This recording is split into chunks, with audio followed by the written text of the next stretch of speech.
a vampire fan to read that than Twilight, you know.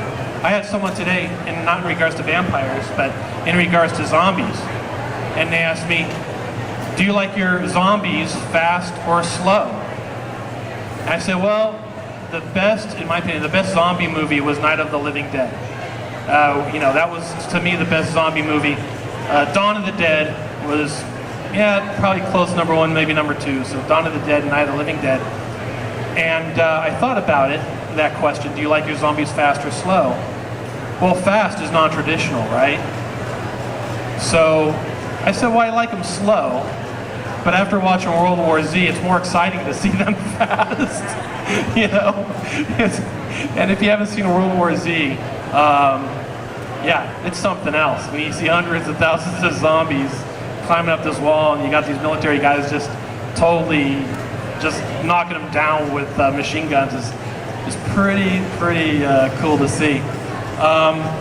But she goes, so what do you think about the zombies moving and running so fast, and in the original ones they were so slow? And I said, well, zombies, I guess they just evolved, you know. But I do believe that eventually they'll go slow. But the reason why zombies are made fast now is because people's attention spans are not as I guess you want to say focused.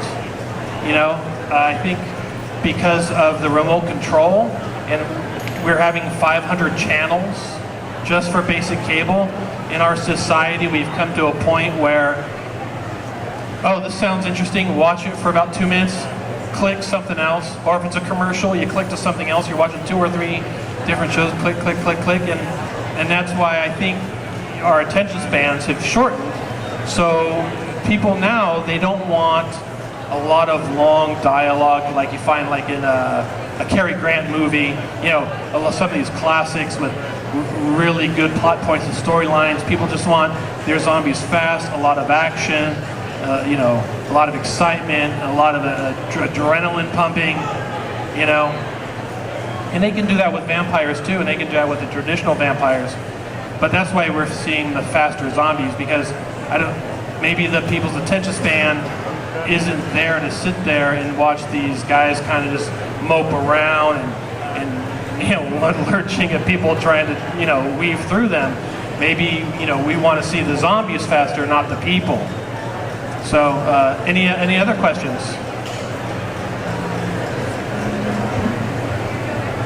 Well, I think that Vampires series have crossed over pretty well in animation, particularly in anime. Are there, like, you know, Hellsing and Vampire Hunter D come to mind? Are there any, in any form of animation, do you have any favorite animated movie or series based on vampires?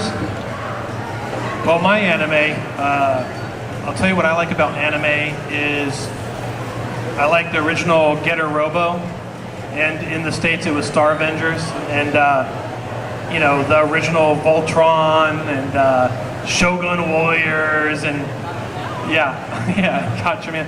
Yeah, and even here I was looking for some of the DVDs, hoping that maybe someone was selling them. I didn't find any, because there are so many shows that I enjoyed, you know, Japanese animation from the 70s and 80s that, you know, they're hard to find. They're just not released. And a lot of the live action stuff, even before Power Rangers, right? A lot of good stuff. And a lot of people don't know this, but Toho did a lot of television shows. And, you know, I forget the name of the show, Zone something.